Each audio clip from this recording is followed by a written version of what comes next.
Hello friends, welcome back KBS டோ channel நண்பர்களே. இன்றைக்கி நம்ம சேனலில் பார்த்தீங்கன்னு வச்சுக்கோங்களேன், ஒரு இன்ட்ரெஸ்டான ஜோதிட தாள்களையோ ஒரு இன்ட்ரெஸ்டான ஆன்மீக கோவில் பற்றி தான் இந்த வீடியோவில் பார்க்க போகிறோம். ஸோ வீடியோ ரொம்பவே யூஸ்ஃபுல்லாக இருக்கும். ஸோ அதனால் வீடியோவை ஃபுல்லாக பாருங்கள். முதல்ல என்ன பார்க்க போகிறோம் அப்படிங்கிறத இன்ட்ரோவில் ஷேர் பண்ணுறேன். என்ன பார்க்க போகிறோம் அப்படிங்கிறத இன்ட்ரோவில் தெரிஞ்சுக்குங்க. அதுக்கப்புறமேட்டு தெளிவாக பார்த்தீங்கன்னு வச்சுக்கோங்களேன், எல்லாமே பார்க்கலாம். ஸோ இப்போ பார்த்தீங்கன்னு வச்சுக்கோங்களேன், பௌர்ணமியானது வரப்போகுது. வரக்கூடிய பௌர்ணமி சாதாரண பௌர்ணமி கிடையாது. தமிழ் மாதத்தில் வரக்கூடிய முதல் பௌர்ணமி. தமிழ் மாதத்தில் முதல் மாதம் சித்திரை மாதம். பல சிறப்புகளை கொண்ட சித்திரை மாதத்தில் சித்திரை பௌர்ணமி ரொம்ப விசேஷமானது. ஒரு மாதம் எடுத்துக்கிட்டால் அதில் 2 முக்கியமான நாட்கள் வரும். ஒன்று பௌர்ணமி, இன்னொன்று அமாவாசை. இது 2 நாட்களுமே ஒவ்வொரு மாதத்தில் ஒவ்வொரு சிறப்புகளை கொண்டு இருக்கும். அதுபோல் சித்திரை மாதத்துடைய பௌர்ணமி பல சிறப்புகளை கொண்டு வரப்போகுது. இந்த சிறப்பான பௌர்ணமியுடைய பலன்களை தான் இந்த வீடியோவில் மீன ராசிக்காரங்களுக்கு பார்க்க போகிறோம். ஸோ சித்ரா பௌர்ணமி பலன்களை தெளிவாக இந்த வீடியோவில் மீன ராசிக்காரங்க பார்த்து தெரிஞ்சு பயன்பெறுங்க. உங்களுக்கான பலன்கள் மட்டும் இல்லாமல் இந்த பௌர்ணமியில் நீங்கள் எந்த கோவிலுக்கு போனால் உங்கள் வாழ்க்கை மாறும் அப்படிங்கிற ரகசியத்தையும் சொல்ல போகிற, அதையும் இந்த வீடியோவில் மீன ராசிக்காரங்க தெரிஞ்சு பயன்பெறுங்க. ஸோ வீடியோ ரொம்பவே யூஸ்ஃபுல்லாக இருக்கும். அதனால் வீடியோவை ஃபுல்லாக பாருங்கள். முதல்ல பல சிறப்புகளை கொண்டு இருக்கக்கூடிய இந்த மகா சித்ரா பௌர்ணமி பற்றி உங்களுக்கு ஷேர் பண்ணுறேன். முதல்ல சித்ரா பௌர்ணமியுடைய சிறப்புகளை தெரிஞ்சுக்குங்க. அதுக்கப்புறமேட்டு உங்களுக்கு அடுத்தடுத்து எல்லா தாள்களையுமே பார்க்கலாம். ஸோ சித்திரை பௌர்ணமி அன்னைக்கு அம்பாள் வழிபாடு செய்வதால் திருமணம் யோகம், குழந்தை பாக்கியம் இது 2மே கிடைக்கும் என்பது நம்பிக்கையாகவே சொல்லப்படுது. அதோடு சித்திரை மாதத்தில் சித்திரை நட்சத்திரத்தோடு கூடிய சித்திரை பௌர்ணமி வந்தால் அது மிகவும் விசேஷமானது. இதில் என்ன ஒரு ஸ்பெஷல்னால், பௌர்ணமிகள்லேயே மிக சிறப்பு வாய்ந்ததாக பார்க்கப்படுவது இந்த மகா சித்ரா பௌர்ணமி தான். இந்த தினத்தில் தான் யமலோகத்தில் நம்ம புண்ணிய பாவ கணக்கை எழுதி கொண்டிருக்கக்கூடிய சித்திரகுப்தனை வழிபட்டு தான தர்மங்கள் செய்யணும். அவருடைய அருளால் நாம் செய்யக்கூடிய தான தர்மங்களால் நீண்ட ஆயுள் நாம் பெற முடியும். இந்த மாதிரி சித்திரை பௌர்ணமி பல சிறப்புகளை உள்ளடக்கியதாக இன்றளவும் திகழ்கிறது. இப்பேற்பட்ட சித்திரை மாத பௌர்ணமி தினத்தில் அம்பாள் திருவுருவ சிலை அல்லது படம் இருந்தால் அதுக்கு மலர் மாலையை அணிவித்து, வஸ்திர சாத்தி, ஆபரணங்களை அணிவித்து வழிபாடு செய்யணும். அதுதான் நல்லது. அம்பாளுக்கு கூட மஞ்சள் கலந்த சாதம் படைத்து பானகம், கிராம்பு, ஏலக்காய், பச்சை கற்பூரம் சேர்த்த தாம்பூலம் அடங்கிய நெய்வேத்தியத்தையும் படைக்க வேண்டும். இதெல்லாம் சித்திரை பௌர்ணமி அன்னைக்கு நம்ம அம்பாள் வழிபாடு இப்படி செய்தால் திருமணம் யோகம், குழந்தை பாக்கியம் இது 2மே கிடைக்கும். ஸோ சித்திரை மாதத்தில் சித்திரை நட்சத்திரத்தோடு கூடிய சித்திரா பௌர்ணமி அந்தளவுக்கு சக்தி வாய்ந்தது. இந்த வருடம் 2026 சித்ரா பௌர்ணமி கரெக்டாக மே 1 அன்னைக்கு வரப்போகுது. கரெக்டாக அன்னைக்கு தமிழ் மாதத்தில் சித்திரையுடைய 18ஆம் நாள், கிழமை வெள்ளிக்கிழமை, சுக்கிரனுக்கு உகந்த வெள்ளிக்கிழமை. அதுவுமா இந்த டைம் பௌர்ணமி வந்திருக்குது. அதனால் இந்த நாள் சாதாரண நாள் இல்லைங்கிறத புரிஞ்சு வாழ்க்கையில் மாற்றம் ஏற்பட உங்கள் ராசிக்காரங்க இந்த கோவிலுக்கு போங்க. உங்கள் வாழ்க்கையில் மாற்றம் ஏற்பட நீங்கள் செல்ல வேண்டிய கோவில் எது அப்படிங்கிறத இப்போ சொல்கிறேன். அந்த கோவில் பற்றிய டீட்டெயிலை இந்த வீடியோவில் தெரிஞ்சுக்குங்க. அதுக்கப்புறமேட்டு உங்களுக்கான பலன்களை பார்க்கலாம்.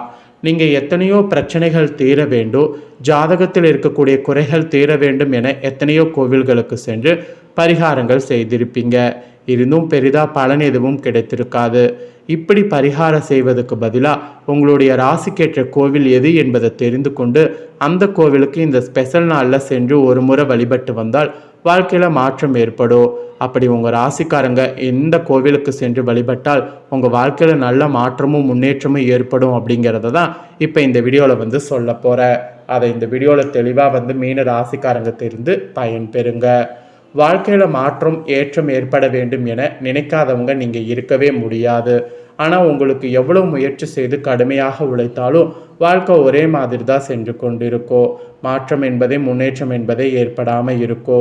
உங்களுடைய வாழ்க்கை இப்படியே போய்விடுமோ, நம்ம முன்னேறவே முடியாதோ, கடைசி வரை நம்ம கஷ்டப்பட்டு கொண்டு தான் இருக்க வேண்டுமோ என கலங்கக்கூடிய உங்களுக்கு உங்கள் ராசிக்குரிய கோவிலுக்கு இந்த நாளில் சென்று வந்தால் மாற்றம் என்பது நிச்சயம் ஏற்படும். அது யாராலையும் தடுக்க முடியாது.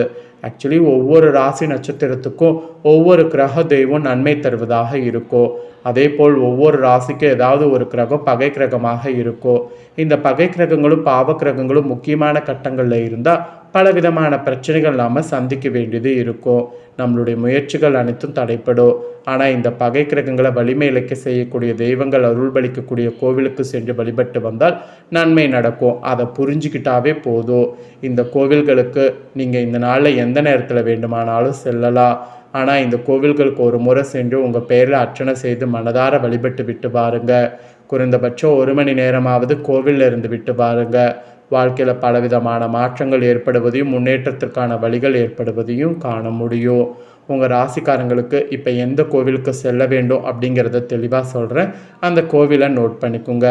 மீன ராசிக்காரங்க சித்ரா பௌர்ணமி அன்னைக்கு போக வேண்டிய கோவில் மதுரையில் இருக்கக்கூடிய மீனாட்சி அம்மன் கோவில். மதுரையில் இப்போ சித்திரை திருவிழா பயங்கரமாக இருக்கும். இந்த டைம் போய் கண்டிப்பாக நீங்கள் அம்மனை தரிசிச்சுட்டு வந்தீங்கன்னா உங்களுடைய வாழ்க்கையில் மாற்றம் ஏற்படுவதை காண முடியும். ஒருவேளை அங்கே போக முடியல, பக்கத்தில் மீனாட்சி அம்மன் எங்கே இருந்தாலும் அங்கே போயாவது பௌர்ணமி அன்னைக்கு வழிபாடு செய்யுங்க. அதுதான் ரொம்ப ரொம்ப நல்லது. ஸோ அதனால் அப்படி செய்து வாழ்க்கையில் மாற்றத்தை ஏற்படுத்திக்குங்க. இவ்வளோ நேரம் இந்த மாதிரி கோவிலுக்கு போகணும் அதெல்லாம் பார்த்தோம். இப்போ மெயினாக பலன்களை பார்க்க போகிறோம். சித்ரா பௌர்ணமியுடைய சிறப்பு பலன்கள் உங்கள் ராசிக்கு என்ன கிடைக்கும் அப்படிங்கிறத சொல்கிறேன். ஸோ என்ன பலன் கிடைக்கும் அப்படிங்கிறத தெளிவாக இந்த வீடியோவில் தெரிஞ்சுக்குங்க. மேச ராசிக்குள் சூரியன் நுழையக்கூடிய மாதம் சித்திரை மாதம். சூரியன் உச்சத்தில் இருக்கக்கூடிய இந்த சித்திரை மாதம் பல சிறப்புகளை உள்ளடக்கியிருக்கு. இந்த மாதத்தை சைத்ரா என்றும் சைத்திர விசேஷம் என்று போற்றப்படும். சித்திரையுடைய முதல் நாளில் ஸ்ரீரங்கத்தில் பஞ்சாங்க படிக்கக்கூடிய நிகழ்ச்சி இன்றளவும் நடைபெறுகிறது. அதோடு மகாவிஷ்ணுவின் தச அவதாரங்களில் பல அவதாரங்களுக்கு இடம் கொடுக்கக்கூடிய பெருமை சித்திரைக்கு இருக்குது. சைத்திர சுக்ல பஞ்சமியில் மீன் வடிவில் அவதாரம் எடுத்து பிரயலத்திலிருந்து உலகை மீட்டு உயிர்கள் மீண்டும் தோன்ற வழி செய்தார் பகவான். அப்புறம் மற்ற அவதாரம் நிகழ்ந்தது சித்திரையில் தான் என்று சொல்லப்படுது. நவம திதியில் ஸ்ரீ ராமபிரானாக அவதாரம் எடுத்து மக்களை காத்தார் பகவான் விஷ்ணு. அப்புறம் திருமாலின் நரசிம்ம அவதாரம், பரசுராமர் அவதாரம் இதெல்லாம் நிகழ்ந்தது இந்த மாதத்தில் தான். அதோடு ஆதிசங்கரர் ஸ்ரீராமானுஜர் அவதரித்ததும் இந்த மாதத்தில் தான். அதே போல் சித்திரை மாத சித்திர நட்சத்திரத்தில் சிவபெருமான் தங்கப்பலைகளை சித்திரம் ஒன்றின வரைய அதிலிருந்து சித்திரகுப்தான் தோன்றினாராம். அதே போல் சித்திரை மாதத்தில் வளர்பிறை காலத்தில் 3வது பிறை தோன்றக்கூடிய நாளே அக்ஷய திருதி என்று அழைக்கப்படுது. இந்நாளில் தங்கம் வாங்கினால் இல்லத்தில் செல்வம் குவியும் என்ற ஐதீகம் இன்றளவும் இருக்குது. அதே போல் திருக்கோவில்களில் விழாக்கள் மிகவும் கோலாகலமாக நடைபெறக்கூடிய மாதமும் சித்திரையாகும். மதுரை மாநகரில் அருள்மிகு மீனாட்சி அம்மன் ஆலயத்தில் நடைபெறக்கூடிய சித்திரை திருவிழாவும் அழகர் கோவில் கள்ளழகர் வைகையில் எழுந்தள்ளக்கூடிய வைபவமும் சித்திரை மாதமே திகழ்கிறது. இப்படி பல்வேறு சிறப்புகள் கொண்ட சித்திரை மாதத்தில் சித்ரா பௌர்ணமி ரொம்ப விசேஷமான ஒரு பௌர்ணமி. அந்த சித்ரா பௌர்ணமியுடைய பலனை தான் இப்போ நான் உங்கள் ராசிக்கு சொல்ல போகிறேன்.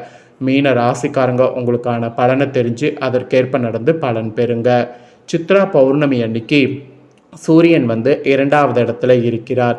சூரியன் 2வது இடத்துல இருக்கிறதுனால வருமானங்கிறது உங்களுக்கு அதிகரிக்கும். பேச்சில் சூடு கூட உண்டாகும். செவ்வாய் 10வது இடத்துல இருக்கிறார். இது பரம்பரை தொழிலில் முன்னேற்றமானது உண்டாக செய்யும்.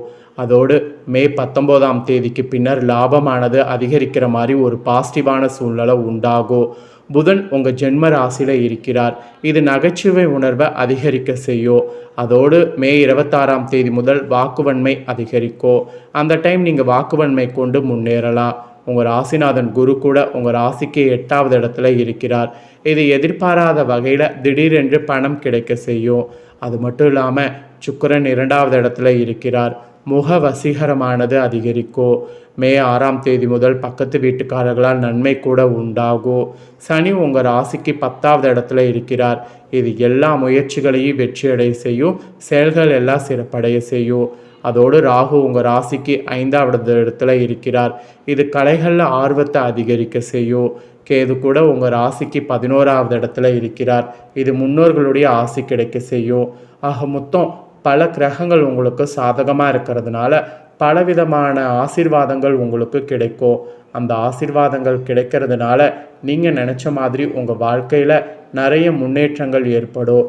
அதுக்குண்டான காலங்கள் இப்போ அமைந்திருக்கு. ஸோ இதுதான் இந்த பௌர்ணமியுடைய பலன்கள்.